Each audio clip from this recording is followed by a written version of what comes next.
Hello everyone. आज का हमारा टॉपिक है फिनॉल वाटर सिस्टम। ये फिनॉल वाटर सिस्टम जो टॉपिक है वो फेज इक्विलिब्रियम का टॉपिक है। ठीक है, साम्यावस्था का टॉपिक है।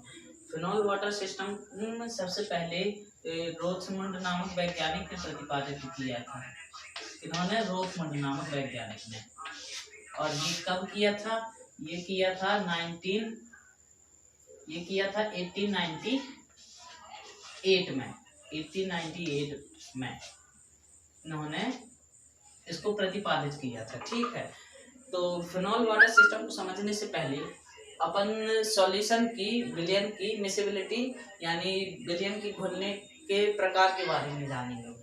तो विलयन की घुलने के प्रकार के बारे में जानेंगे, जिसमें से पहला अपना टाइप होगा कंप्लीटली मिसिबल।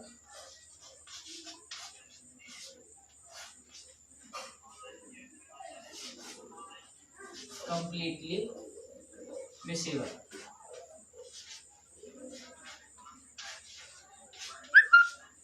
और दूसरा अपना होगा पार्शियली मिसिबल।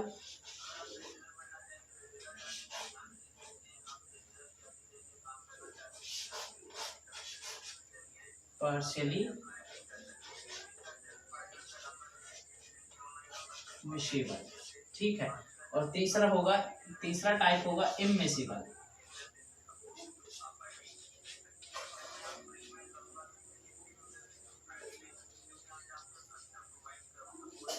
ठीक है, तीसरा टाइप होगा इममिसिबल।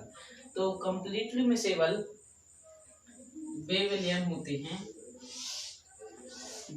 होते हैं जिसमें दो अलग अलग लिक्विड मिलाए जाए, दो अलग अलग लिक्विड मिलाए जाए। ठीक है, तो जब दोनों को एक साथ मिलाया जाता है, दोनों पूर्ण रूप से कंप्लीटली मिल जाती हैं। और पार्शियली मिसिबल वे विलयन होते हैं जिसमें दो विलयन को मिलाते हैं लेकिन दोनों पूर्ण रूप से नहीं मिलते, दोनों के बीच में क्या आ जाती है?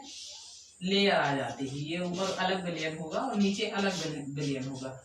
ये पार्शियली मिसिबल विलयन कहलाते हैं। मतलब इनमें एक सेपरेट मेम्ब्रेन जनरेट हो जाती है जो दोनों लिक्विड को पृथक करती है। ठीक है, और तीसरा होता है इममिसिबल। इममिसिबल विलयन होते हैं जिसमें जब दो लिक्विड को मिलाया जाए ना, या दो सॉल्यूशन को मिलाया जाए, तो दोनों सॉल्यूशन मिलते ही नहीं है। इसमें दोनों सॉल्यूशन जो हैं वो अलग अलग रहेंगे, सेम इसी की तरह रहेंगे पार्शियली मिसिबल। मैं बता देता हूँ कि दोनों में डिफरेंस क्या होता है। ठीक है, दोनों में बस डिफरेंस इतना होता है कि पार्शियली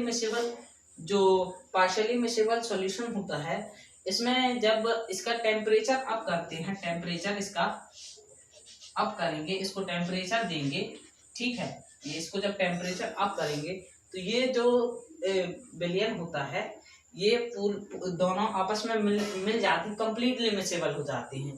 तो लेकिन टेम्परेचर कम होने से पहले ये कैसे रहती हैं?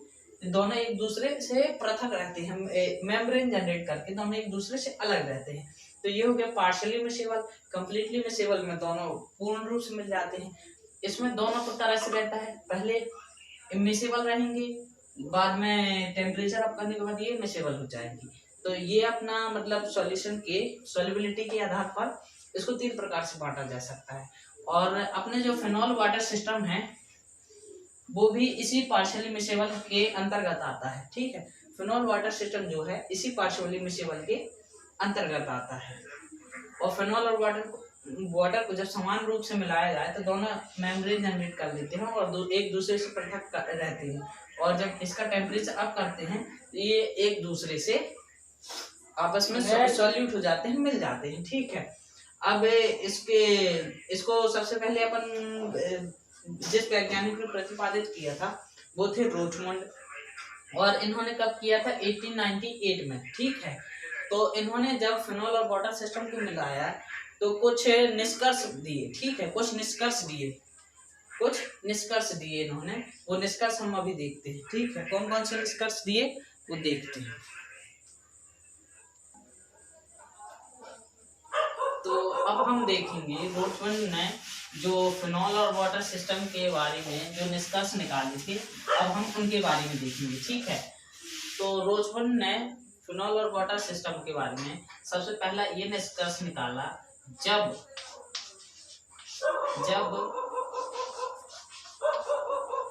फिनॉल और वाटर को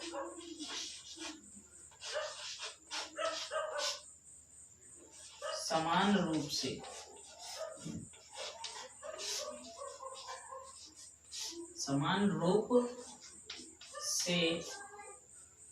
कमरे के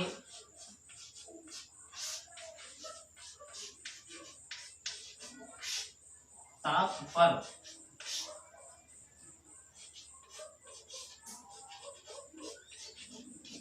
मिलाते हैं तो दो परतें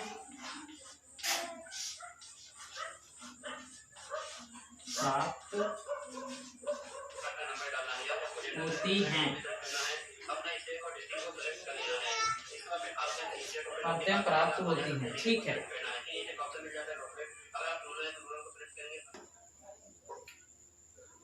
तो दूसरा निष्कर्ष रोथमंड ने ये निकाला कि जब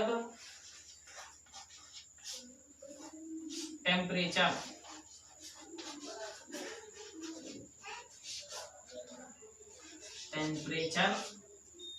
अप करते हैं यानी टेम्परेचर अप करते हैं यानी टेम्परेचर बढ़ाते हैं, तब टेम्परेचर जैसे जैसे अप करेंगे तो ये फिनॉल और वाटर,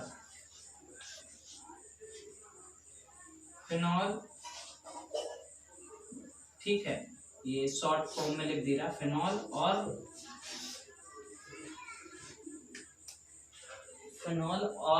वाटर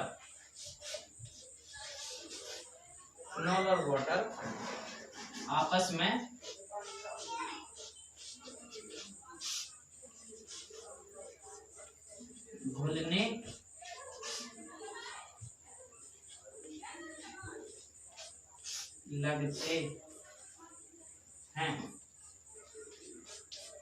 घुलने लगते हैं। दूसरा निष्कर्ष उन्होंने ये दिया कि जब टेम्परेचर अप करते हैं तब फिनॉल और वाटर आपस में घुलने लगते हैं। और तीसरा निष्कर्ष ये निकाला कि जब टेम्परेचर अप करते हैं, ठीक है, तो एक ऐसी कंडीशन आती है कि एक ऐसा टेम्परेचर पॉइंट आता है,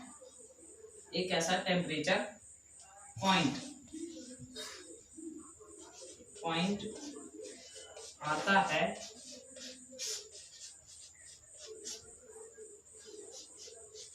जब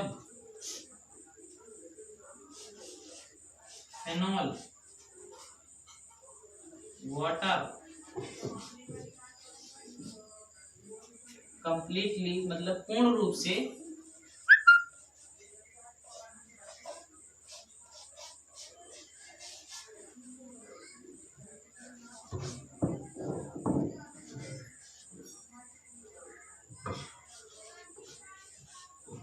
मिसेबल हो जाते हैं। ठीक है, एक ऐसा टेम्परेचर पॉइंट आता है जब जैसे टेम्परेचर को अप करेंगे, ठीक है। यहाँ पे जब टेम्परेचर को अप कर रहे थे सेकंड निष्कर्ष में, तो फिनॉल और वाटर आपस में धीरे धीरे घुलने लगी थी। और तीसरा निष्कर्ष उन्होंने ये निकाला जब टेम्परेचर को और अप करते हैं, और ज्यादा अप करते हैं, तो एक ऐसा टेम्परेचर का पॉइंट आता है जिस पर फिनॉल और जो वाटर होते हैं वो कम्प्लीटली मिसेबल हो जाते हैं, यानी पूर्ण रूप से मिल जाते हैं। और जिस पॉइंट पर ये फिनॉल और वाटर पूर्ण रूप से मिल जाते हैं, कम्प्लीटली मिसेबल हो जाते हैं, एक समांगी मिश्रण बना लेते हैं, उस पॉइंट को अपन क्रिटिकल सॉल्यूशन टेम्परेचर पॉइंट कहते हैं। ये इनका चौथा निष्कर्ष था। ये जगह नहीं बची है, इस कारण हम लिख नहीं पा रहे हैं, तो मैं बोले दे रहा हूँ। सेम इसी के जैसा पूरा लिख लेना।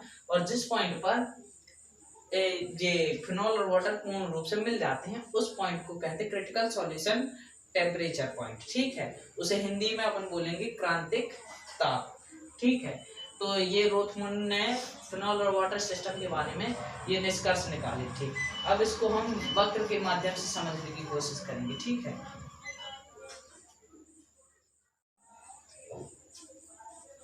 अब हम फिनॉल और वाटर सिस्टम को वक्र के माध्यम से समझने की कोशिश करेंगे, ठीक है।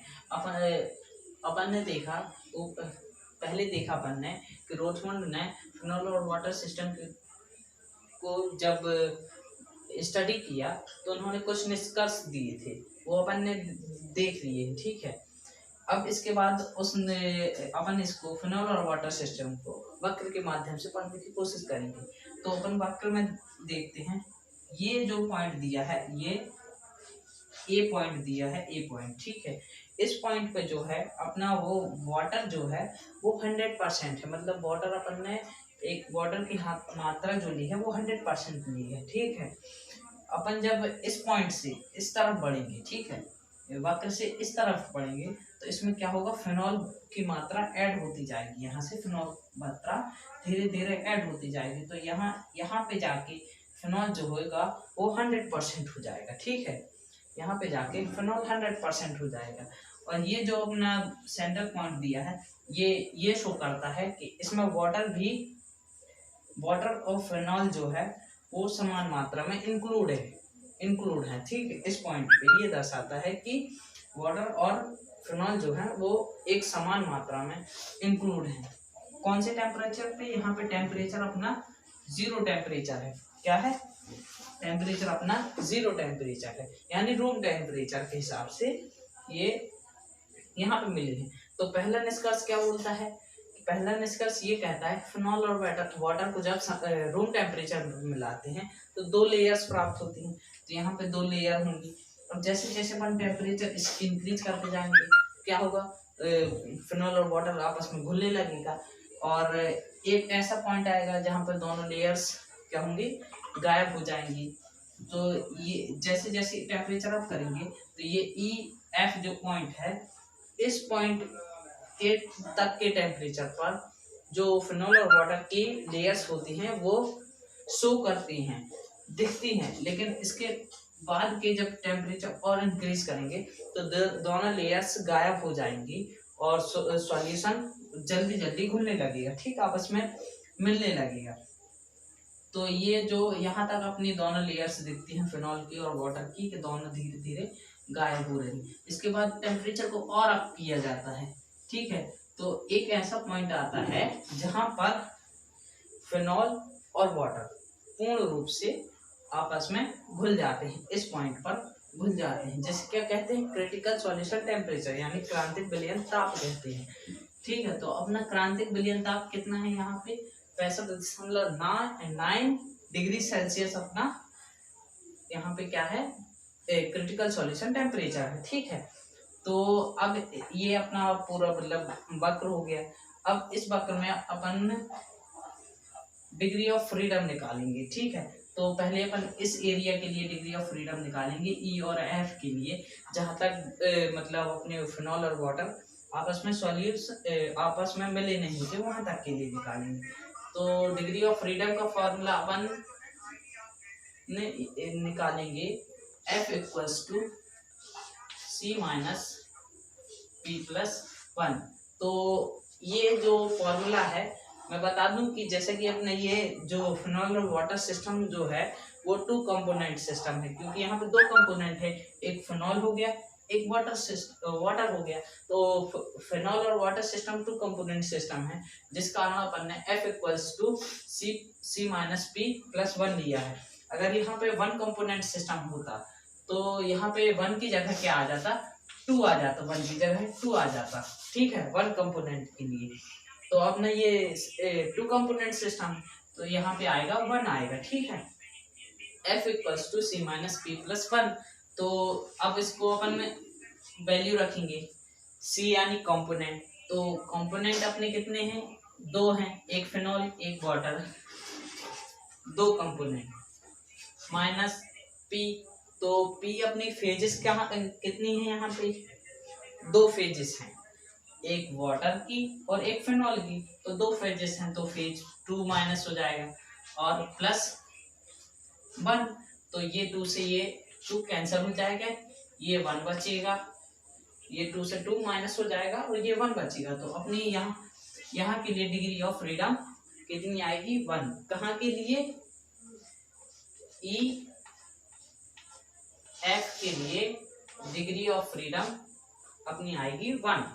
अब अपन निकालेंगे यहाँ से आप करने पर इस पॉइंट के लिए, यानी क्रिटिकल सॉल्यूशन टेम्परेचर के लिए अपन निकालेंगे, क्रिटिकल सॉल्यूशन टेम्परेचर के लिए अपन निकालेंगे ए डिग्री ऑफ फ्रीडम। तो ठीक है, डिग्री ऑफ फ्रीडम का फॉर्मूला अपन फिर से रखते हैं, degree of freedom F equals to C minus P plus 1। ठीक है, तो C की वैल्यू 2 ही रहेगी कंपोनेंट, क्योंकि अपन ने 2 ही है।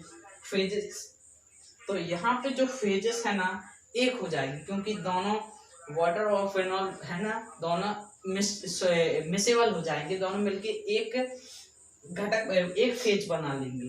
तो यहाँ पर अपनी फेजेस एक ही आएगी। ठीक है, +1, तो 2 में से 1 गया तो 1 बचेगा, +1 आएगा इक्वल्स टू 2 हो जाएगा। ठीक है, तो यहाँ के लिए अपनी डिग्री ऑफ फ्रीडम कितनी आएगी? 2। कहाँ के लिए?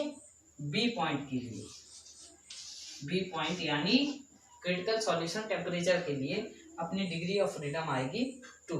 ठीक है, तो समझ में आ गया अपन को वाटर और फिनॉल सिस्टम क्या होता है।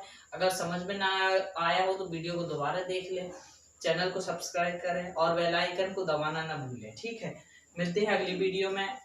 अगर कुछ और नया टॉपिक सीखना हो तो कमेंट में पिन कर देना, मैं उस टॉपिक के बारे में बता दूंगा। ठीक है, ऑल द बेस्ट और तैयारी बढ़िया करना। ठीक, बाय।